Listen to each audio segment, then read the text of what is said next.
be the start of World War III, including the use of nuclear weapons.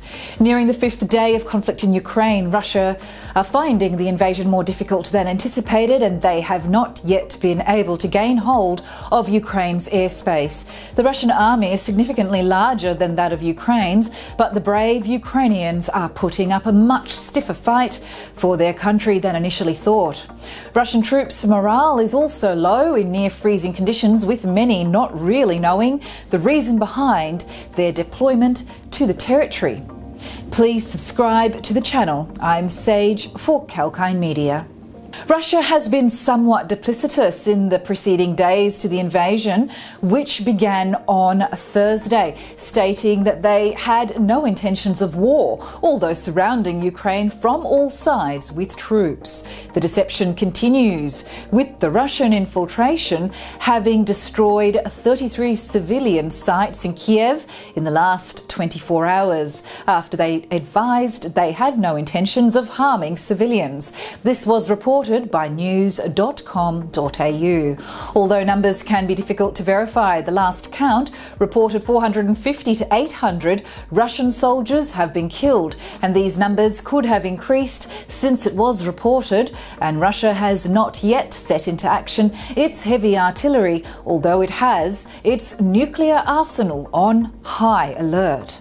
The fact that the Russian invasion is reportedly running to a delayed and costly schedule could use savage superweapons that vaporize bodies and crush internal organs if their assault of Ukraine becomes bogged down, the Western officials warned tonight.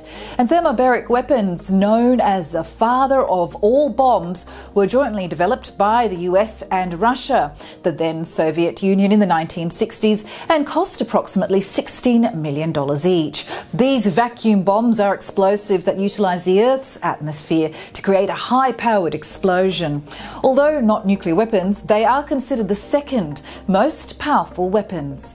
Both Russia and the United States have detonated these bombs. The United States in 2017 to fight the Taliban in Afghanistan, and the Russians in 2007 detonated in tests which created disastrous explosions.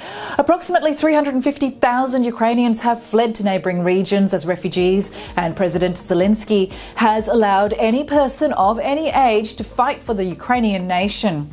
Russia has reported that 118 Ukrainian military sites have been destroyed, and they have also sent paratroopers into Chernobyl.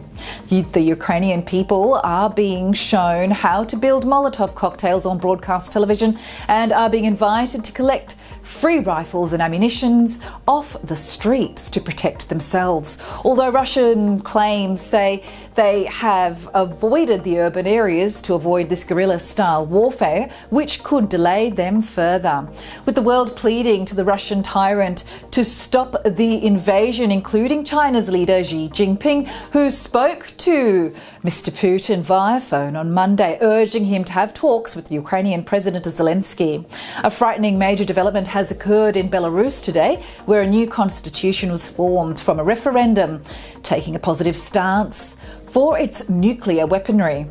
The president of Belarus, Alexander Lukashenko, has advised his warnings to the West that their sanctions and sending further ammunition to Ukraine is creating a situation worse than war. It was reported, he said in his own words, by the Daily Mail. In his own words, he also says that sanctions against Russia involving the banking sector, SWIFT, gas and oil is pushing Russia into World War III.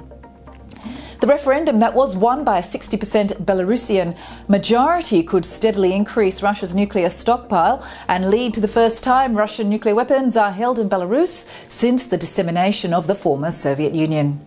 Although Putin has advised he could send negotiators to Belarus to talk with Ukraine's President Zelensky, his intentions are not clear, as it is also reported that Russia is not interested in negotiating until their military operation is complete. With further airstrikes filling the Ukrainian skies with targets in Kiev, there are rocket launchers also stationed in Chernihiv and Kharkiv. And this is creating a watershed moment for the European Union, who is funding weapons for a country who is under attack, namely the Ukraine. European Union has shut European airspace to all Russian aircraft, be it military, chartered or privately owned by Russian oligarchs. They have also banned what they're calling the Kremlin media machine, with the need to stop the spread of Russian disinformation and the lies that have been justifying Putin's war. Lukashenko's Belarusian regime will also be hit with sanctions from the EU, ranging from minerals, fuels, tobacco, wood, iron, steel and more, it was reported by Bloomberg. Mr. Putin was reported saying that this may cause the West to face the greatest consequences in history, quoted in his own words.